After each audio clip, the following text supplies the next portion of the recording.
Forse in una certa misura ci sono anche persone che non sono a conoscenza di Neuralink, che sta creando un'interfaccia cibernetica basata sull'IA a partire dal cervello e sta permettendo alle persone che hanno perso completamente la connessione cervello-corpo di parlare di nuovo e di usare il computer e il telefono, e crediamo che permetterà alle persone di camminare di nuovo, perché è possibile prelevare i segnali al cervello della corteccia motoria e se qualcuno ha ad esempio una grave lesione spinale è possibile trasferire quei segnali a un secondo impianto neurale e rianimare il corpo in modo che le persone possano usare i loro arti, e pensiamo che potranno vivere una vita normale collegando efficacemente i segnali dal cervello al punto della colonna vertebrale in cui si è verificato il danno.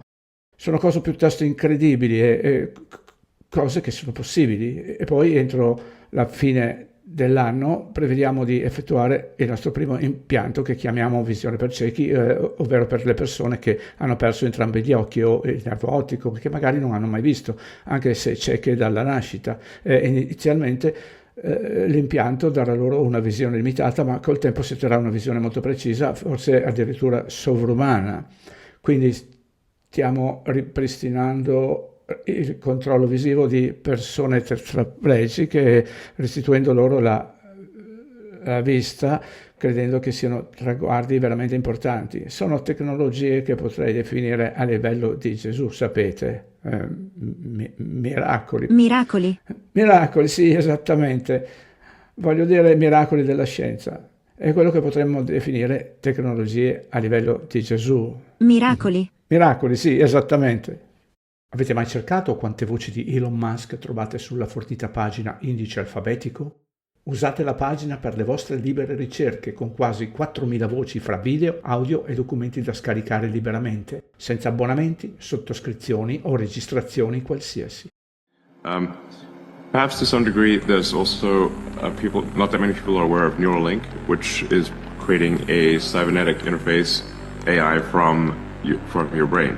And it has enabled people who have completely lost their brain-body connection to speak again and to use their computer and their phone.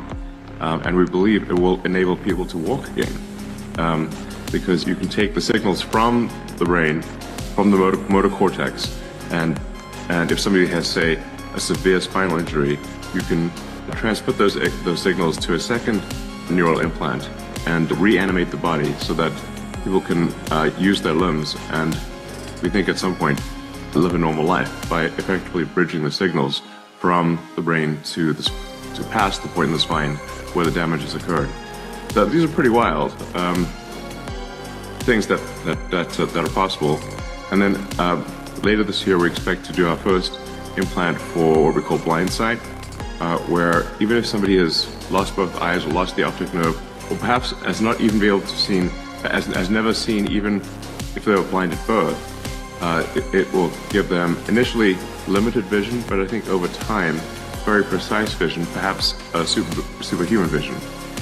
So, you know, restoring control of people who are tetraplegics and restoring sight, I think, are pretty big deals.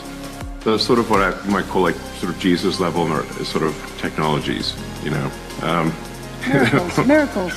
Miracles, yes, exactly. I mean, miracles of science.